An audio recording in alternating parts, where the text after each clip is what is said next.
தெரியும். பலருக்கும் தெரியாத ஒரு தகவல் சொல்லட்டா, சபரிமலைக்கு நம்ம மாலை போட்டு புறப்படும் போது வீட்டுல ஒரு தேங்காய் உடைச்சிட்டு கிளம்பணும் அப்படின்னு ஒரு முறை இருக்கு. நிறைய பேருக்கு ஏன் அந்த தேங்காய் உடைக்கிறோம் அப்படிங்கறதே இன்னமும் தெரியறது இல்ல.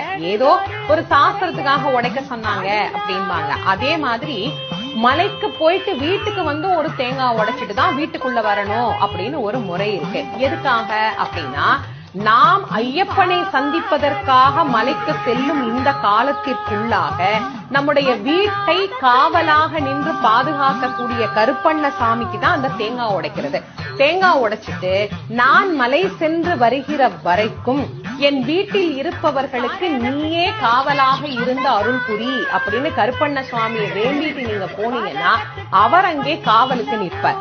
நாம போய் நல்லபடியா திரும்பி வீட்டுக்கு வந்து காவல் காத்த கருப்பு உனக்கு நன்றி அப்படின்னு சொல்லி அந்த தேங்காவை திரும்ப உடைச்சாதான் அவர் நம் வீட்டில் இருந்து புறப்படுவார். இதுக்காகத்தான் ஒவ்வொரு முறையும் மலைக்கு போகும்போது வீட்டுல தேங்காய் உடைச்சிட்டு கிளம்பணும் அப்படின்னு ஒரு வழக்கம் இருக்கு.